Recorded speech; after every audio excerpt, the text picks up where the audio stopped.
Un peu plus de 15 heures, on vous souhaite un excellent vendredi sous le soleil. Vive l'été, vive l'été. Avec nous en studio, comme à tous les vendredis, Félix Tremblay, l'ami des animaux, porte-parole bénévole du SPF Québec. Bonjour Félix. Bonjour Nathalie. Grosse semaine dans le domaine des animaux. Oui. Hein? Avec le projet de loi de Martin Coiteux sur les chiens dangereux. Exact. Martin Coiteux, ça fait un peu notre affaire, là, le ministre de la Sécurité publique qui semble enfin avoir écouté ce que les experts lui disaient, c'est-à-dire que l'interdiction d'une race ne portera pas de fruits. Il a dit qu'il irait de l'avant avec un nouveau projet de loi, un projet de loi remanié serait peut-être une formule plus juste de le dire, qui n'interdirait pas les races de chiens. Je suis allé sur le site web de l'Assemblée nationale, j'ai essayé de voir un peu quel amendement avait été adopté. On n'a pas d'informations, on n'a pas la nouvelle mouture. Puis l'autre chose qui reste à dire, c'est qu'il reste à peine une semaine à l'Assemblée nationale. T'es sceptique. Ben, c'est parce que c'est déjà difficile de faire passer un projet de loi de façon générale, tu le sais mieux que moi. Mais si on veut faire ça à toute vitesse, ça veut dire qu'on va le vider de son contenu, le projet de loi. On va rien émettre qui est le moindrement controversé. Mais il semblerait que, si j'en crois là, ce que j'ai lu dans les médias, qu'il a déjà attaché ses fils avec l'opposition, puis on parlerait plus de lignes directrices pour les villes que de bannir, là, par exemple, les espèces de pitbull et compagnie. Là. Bon, écoutez, ça peut être intéressant. J'ai hâte de... On dit généralement que le diable est dans les détails, donc j'ai hâte de voir les détails. Si c'est juste des lignes directrices, bon, c'est quand même une amélioration. Est-ce que ça va sauver la vie de quelqu'un? J'ai hâte de voir les détails pour être capable de me prononcer là-dessus. Nous, une chose qu'on aimerait, en tout cas, qui ne soit pas faite, on en a déjà parlé, toi et moi, l'évaluation du comportement canin, on estime que c'est la clé de régler le problème des chiens dangereux. Les dernières fois que j'avais lu le projet de loi, il penchait beaucoup pour mettre ça dans la cour des vétérinaires. J'ai énormément de respect pour les vétérinaires. Nous, on travaille avec des vétérinaires à tous les jours, mais les vétérinaires, ce sont des médecins. Donc, ce ne sont pas des psychologues. Ce que je veux dire par là, c'est qu'eux, c'est des experts de la biologie animale, le comportement animal. C'est pas généralement quelque chose qu'on enseigne à la faculté de médecine vétérinaire ou c'est pas quelque chose qu'on enseigne abondamment dans les facultés de médecine vétérinaire. Dommage. Ben, c'est-à-dire que, non, nous, on voit ça comme le médecin vétérinaire, c'est effectivement l'espèce de médecin généraliste ou spécialiste de l'animal. Et on pense que le comportementaliste, c'est un peu le psychologue. Parce que c'est deux écoles de pensée complètement différentes. Il y en a un qui s'adresse à la santé mentale de l'animal, l'autre qui s'adresse plus à ses fonctions biologiques. Donc, c'est quand même deux choses différentes. Mais sache qu'on a parlé cette semaine à la présidente de l'Ordre des vétérinaires du Québec. Mme Kilsdonk. Exactement, qui nous disait que eux, ils privilégient beaucoup là, un registre. Des morsures. Oui, mais pas juste un registre aussi pour bien contrôler la façon dont les élevages se font. Pour contrôler, en fait, en amont.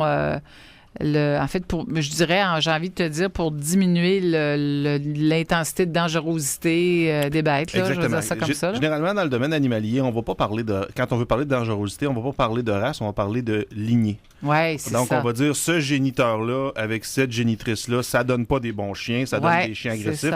Faut plus faire ça. D'accord? Donc, effectivement, si on allait du côté des éleveurs, ça serait intéressant. Il y a un organisme qui s'appelle Anima Québec.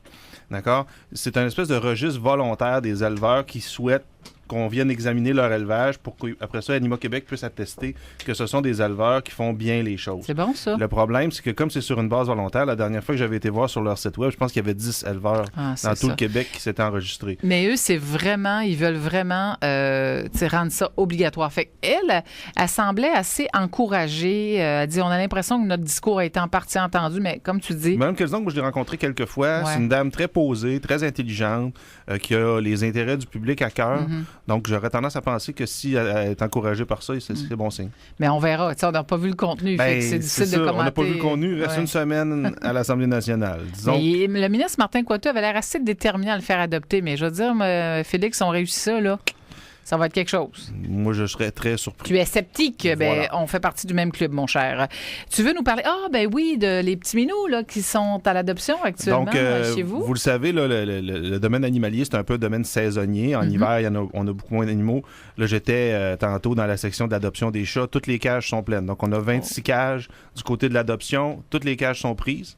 Donc, ça veut dire qu'il y a 26 chats à l'adoption au moment où je vous parle. Et on en a 30 autres dans la section qu'on appelle pré-adoption, où le public n'a pas accès. 30 autres chats qui ont été examinés, stérilisés, vaccinés, qui sont prêts à partir de micro-pucés. Donc, aussitôt qu'il y a quelqu'un qui vient adopter un chat, on nettoie la cage, on va en arrière, on prend un nouveau chat et on remet un animal dans la cage. Fait que là, vous êtes... On approche la pleine capacité du refuge. Ce que je veux dire aux gens qui nous écoutent, si vous aviez l'intention d'adopter un chat de façon éthique et responsable, pas sur un coup de tête, vous n'allez pas l'abandonner dans 2 semaines. Si vous aviez l'intention d'adopter un chat, c'est le temps de vous présenter à la SPA. On a beaucoup d'animaux. Évidemment, quand vous venez adopter un animal à la SPA, vous sauvez une vie. C'est bon. Ben oui, absolument.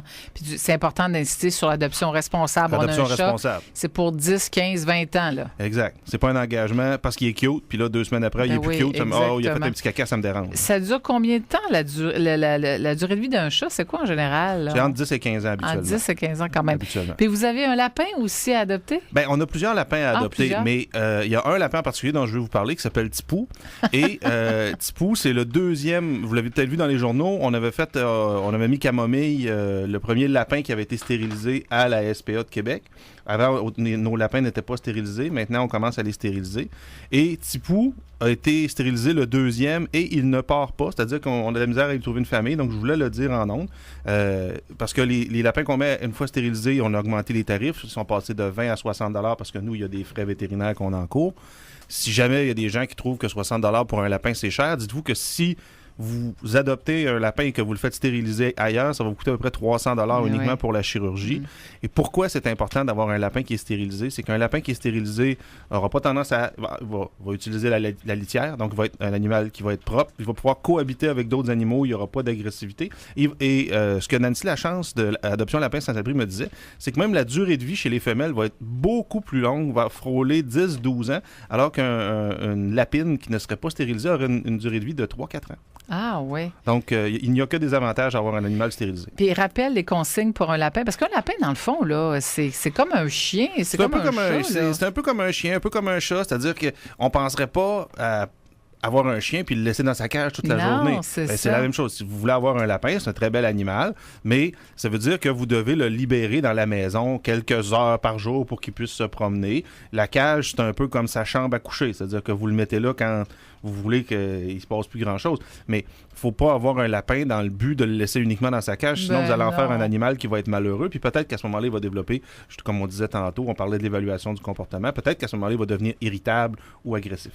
On le deviendrait à moi, hein, mon cher? Bien, c'est sûr qu'enfermé dans une petite cage de 2 par 2... c'est pas Jojo, comme on dit. Effectivement. Merci, Félix. On te souhaite une excellente fin de semaine. Merci à vous aussi. Et puis, bon, si vous avez le goût d'aller vous chercher un beau chat, un chaton, il y a autant des chatons que des adultes, des chats. On a les deux actuellement. Les deux, exactement. Adoption responsable, c'est du côté de la SPA de Québec qu'on vous suggère de vous diriger. On se reparle vendredi prochain, Félix. Au plaisir. Merci. Bye-bye.